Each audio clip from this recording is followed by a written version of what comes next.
शंकराचार्य दक्षिण भारत में जन्म लिए। जितने हमारे आचार्य हैं सब दक्षिण भारत में जन्म लिए हैं। कल हमने बता रहे भक्ति का जन्म भी दक्षिण भारत में हुआ है। कल आपने सुना था, उत्पन्ना द्रविड़ी साहम वृद्धिम कर्नाटके गता क्वचित क्वचिन महाराष्ट्रे गुर्जरे जीर्णताम गता, भागवत में आया है, आपने सुना था कल।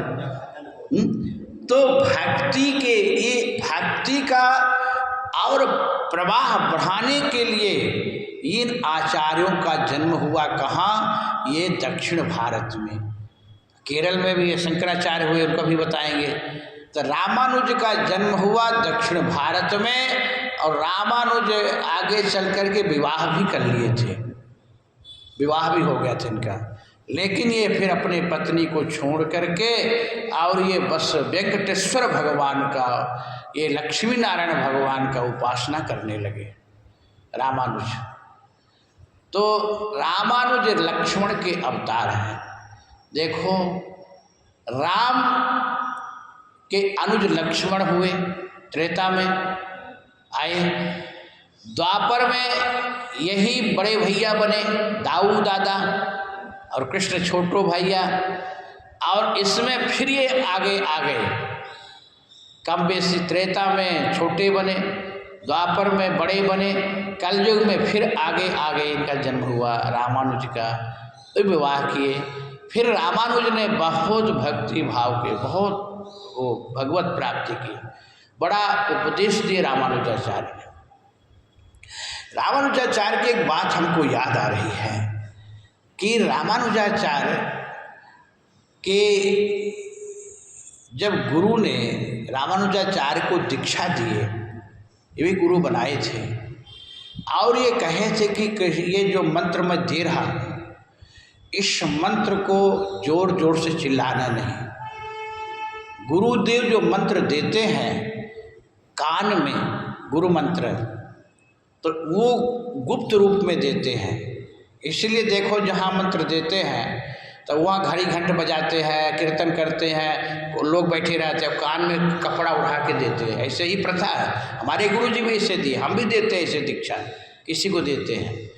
ये मंत्र को आजकल तो इतने, जिनके हजारों चेला जो बाजार बना लिए, बाजारू बना लिए हैं, तो मंत्र को माइक से बोलते हैं, ऐसे बैठा दिए और कहते कि ये मंत्र सुनो, और ये मंत्र, अरे मंत्र सुबह उड़ गया मंत्र, क्या सुनोगे? ये मंत्र क्या है? ये इत्र की शीशी की ढक्कन खोल दो तो इत्र की सुगंध उड़ जाती है। ऐसी मंत्र गुप्त मंत्र है, इसको ऐसे कर लो तो सब सुन ले तो हो गया काम। तो ये जो आजकल के जो गुरु हुए थे बड़े बड़े, उनका नाम अब हम ना लेंगे, आप सब जानते हैं। जो इस समय कोई जेल में है तो कोई समाधि में है, अब नामे ले लेते हैं समाधि वाले के, जेल हुआ हम नाम लेंगे। आप जानते कौन कौन जेल में है? हाँ, राम रहीम, आसाराम, एक रामपाल, ये राम वाले थे। तो ये लोग भीड़ में ऐसे ऐसे माइक से दे देते थे मंत्र, और वो मंत्र देखो, अब जो इनके गुरु कहाँ हैं? जेल में। हमने प्रयागराज में कथा कर रहे थे श्रावण में, तो एक भक्त और भक्तानी शिवलिंग का पूजन अर्चना करके हमारे पास बैठे गए और बोले गुरुजी कुछ सुनाइए। हमने कहा क्या सुनना चाहते? बोले कुछ सुनाइए। हमने कहा बताओ कि आपने गुरु मंत्र धारण किए हो? तो नीचे सर करके बोलते कि गुरु मैं बनाया हूँ, लेकिन गुरु का नाम लेने से, हाँ, नाम कैसे लो? गुरु का नाम लेने में वो होता है। हमने कहा एक समय ऐसा था, बड़े सीना तान के ऊँचे, अरे मेरे गुरु जी आसाराम, ये है वो है, और अब की स्थिति नीचे सिर करके नाम लेते, नाम भी लेना नहीं चाहते। ये स्थिति आ गई है, ये स्थिति अब आई है? तो ये तुमने क्या इसको बवंडर बना दिए, इसका परिणाम ये है। कहते हाट का गुरु बाट का चेला, सुबह मुड़ा तो शाम को अकेला।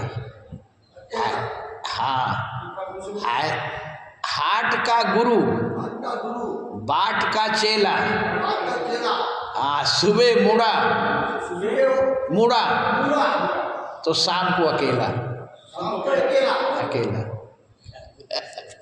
अब मैं इसका अर्थ भी बता दूं। हाट मतलब होता है बाजारू गुरु। जैसे आज चेला भी बनने जाते हैं, देखते अरे गुरु जी के बड़ा मठ, बड़े आश्रम, बड़े भगत हैं, कार मोटर, उन्हीं के पास जाके बनाए। और हमारे हम वृंदावन दास, हम कभी यहाँ कभी वहाँ कथा करे भटक रहे, कौन हमारे चेले बनने को तैयार है, कौन आते हैं?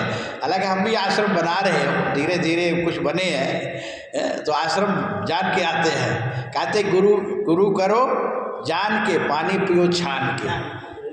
तो ऐसे बाजारू गुरु मत बना लो, किसी के आने बहकाने में मत गुरु बना लो।